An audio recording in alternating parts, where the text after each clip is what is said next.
Welcome, Cancer. This is Regina from Pacific Tarot, and I'm getting ready to do an April, May, and June preview reading for you for this year's second quarter. I am still resonating with the full moon energy, just a day after the full moon.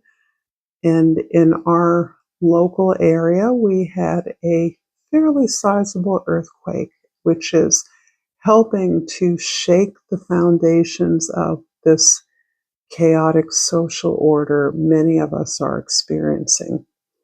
It also, with a seasonal shift of the spring equinox, is helping to unleash the earth's violence.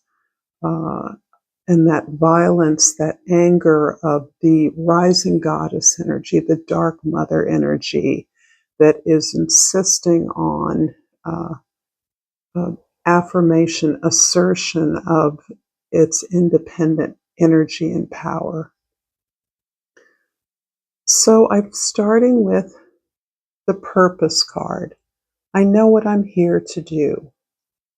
And because this energy is resonating in an area of your life that is characteristic for you, the home, the domestic environment, I believe many of you understand that your purpose is best released, best expressed as you nest, as you stay safe, as you stay embedded in an environment that is protected, secure, where you can freely express your creativity, protect your sensitivity and empathic sensitivity and awareness of other energies around you so that you don't exhaust your energy or allow yourself to be exploited.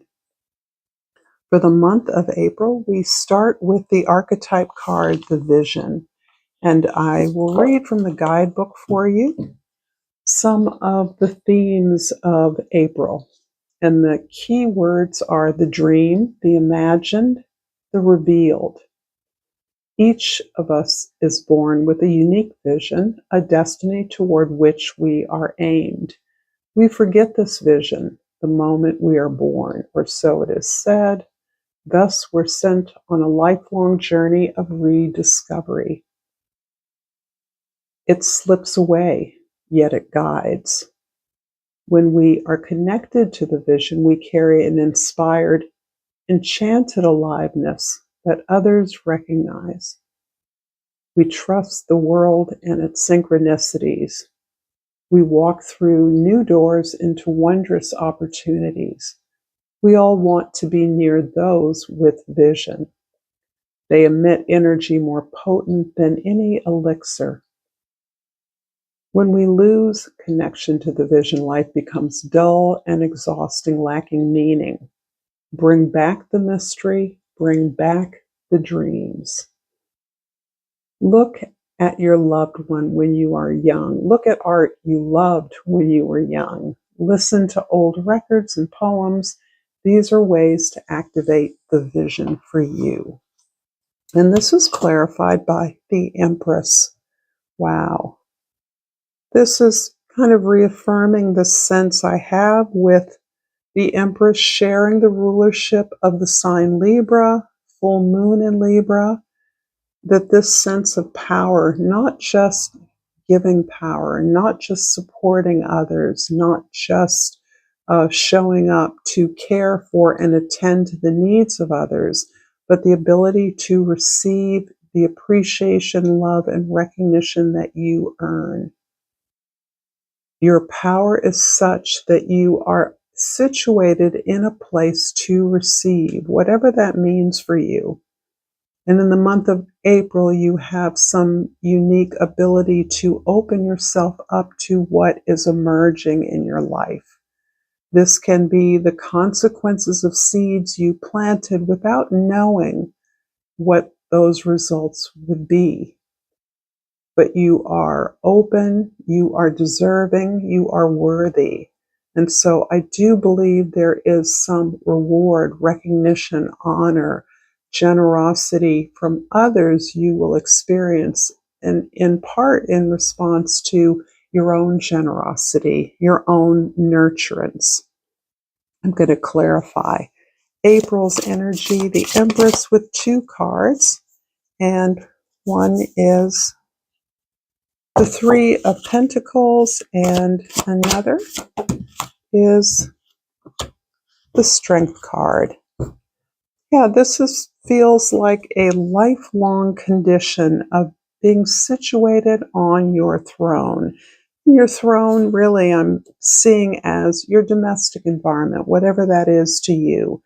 Others come to you. Others are drawn and magnetized to you. And this strength, this talent, this energy you have is always pointed to the upliftment of some kind of vision, some kind of understanding that comes from your heart that addresses the needs of others. And this is an eternal feature of your contribution. You are one to be praised, recognized, consulted with, checked in with. This is in some way a positive karma you're experiencing at this time in working with a group of others who are aligned with you. Their creative expertise, their practical expertise may be different from yours, but I do feel that you are collaborating on a project that allows you to be among others like you. There are no leaders here, but you are unified by a vision of improving upon something. This can be something you craft together, and what comes to mind is a beautiful quilt, or you are improving upon a service through your efforts together. Whatever you're building is not only excellent of a high standard, it is practical and useful, but it is beautiful. Beauty is key here. And the process of creating it is also a beautiful expression of teamwork and collaboration, even co-creation. In the month of May, the underworld. Let's see if I can grab this guidebook. And the underworld is described as the ordeal, the bottom. This is no time to mince words. This archetype of the underworld is fraught with suffering and pain, the darkest shadow realm, which we try vigilantly to avoid or deny at all cost. It pulls us into its depths through disturbing dream images, unexpected accidents, illness, and conflict. Not visiting the underworld or denying its existence altogether is what gives it dangerous power. Traversing it forces us to bow humbly to the greater forces that be while summoning the inner strength we previously underestimated. Take solace that the underworld subsumes everyone from time to time, making us deeper friends, more intimate partners, soldiers of light amid our shadowy times. Facing darkness and choosing light is the most profound calling of all. Cancer, I do believe you are tapped into the energy of the moment, the energy that we're being called upon during these difficult times.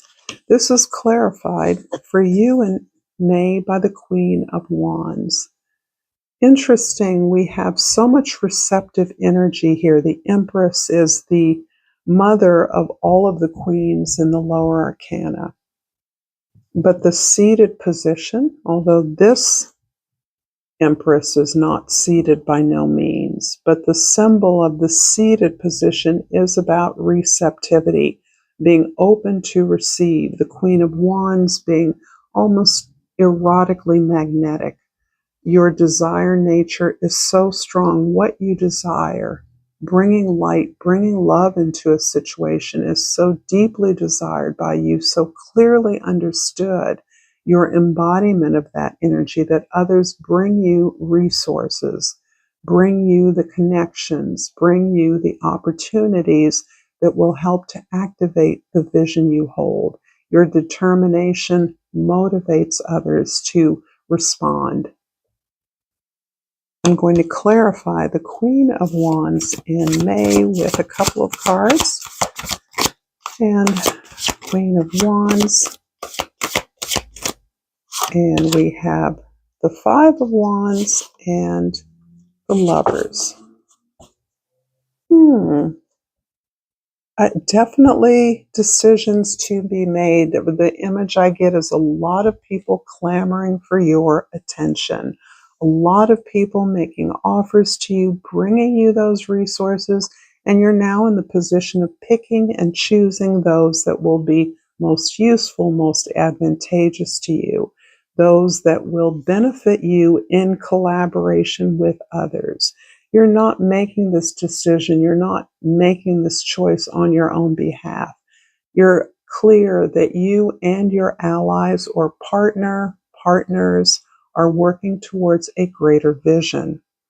And the opportunities that are being drawn to you, the connections you're making are for that purpose. And as a result of that, you feel the pressure to choose very carefully, to be very discriminating. In the past, you are aware that short-term satisfaction can even be defined as something that would satisfy and fulfill you as an individual or as a team, but you're aware that you're working on a greater mission, that you have the opportunity to have greater impact. And so that is part of the discernment that allows you to recognize what will be of the longer and greater benefit, so that this moves you towards building something that is going to be accessible, practical, and benefit you and others in the long term.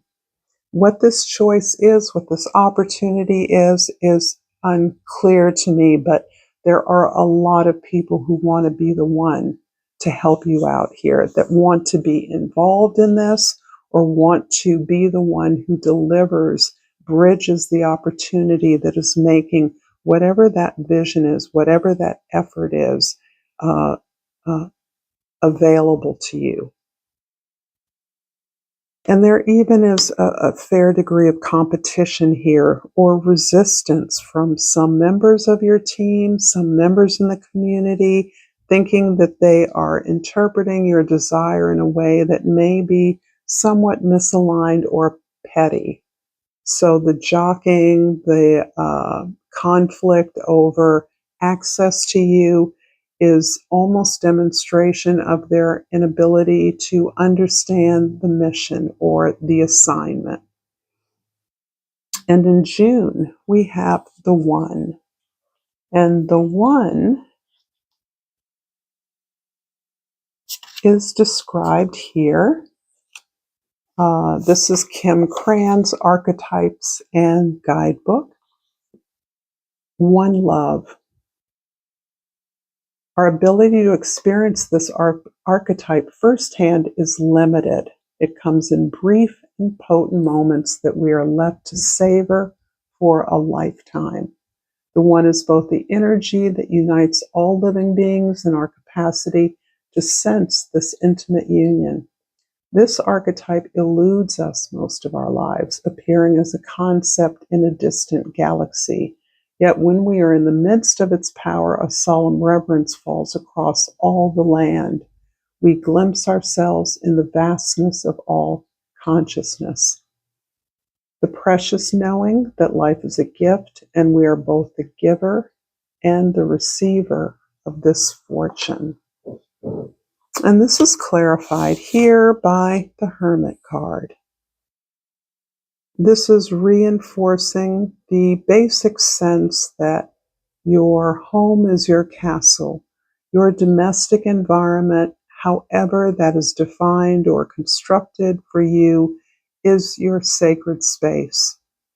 It is the place where you go to make space to seek your own answers within. It is the place where you connect with those who inspire you, that have mentored you, teachers that got you, that understood you, that gave you the freedom to make your own choices. And this is important because ultimately, no matter how you were guided here or guided in the past, you understand that your decisions rest upon your own authority. You are you for a very specific purpose of sharing information about your journey with others.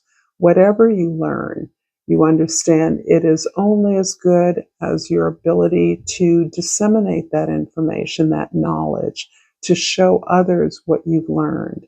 You're the one who has the access to the knowledge and information in a way that you can show others how, but they may not be able to get it or get that information for themselves. And their information gathering, their seeking of answers within will yield them different answers.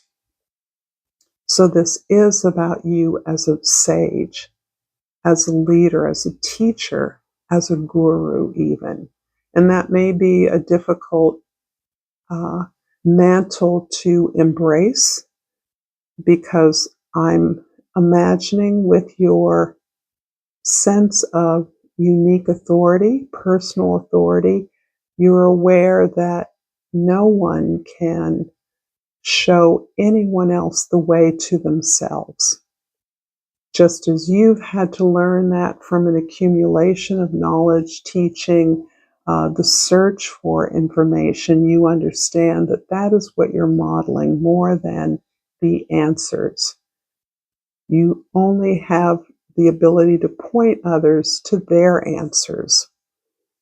And I'm going to clarify this with a couple of cards.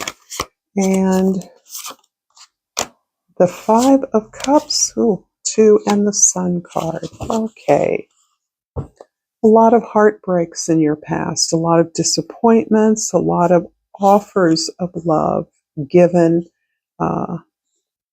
with the expectation that love would be returned to you in some way. This can be rejection particularly from loved ones. The only people who can really hurt us in a particular kind of way. The only people who I believe can draw out the suffering because of our desire to continue our interaction, our relationship with them, even when they show us their indifference, their judgments, their harsh judgments towards us or what we do and say.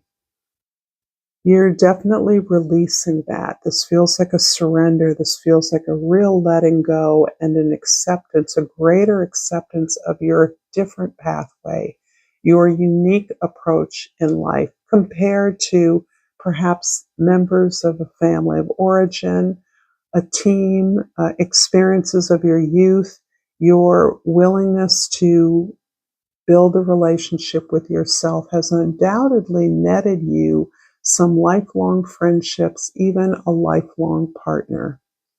And this is the result of learning to honor yourself, putting yourself first, recognizing you are worthy of the love that was so often rejected by others, other intimates.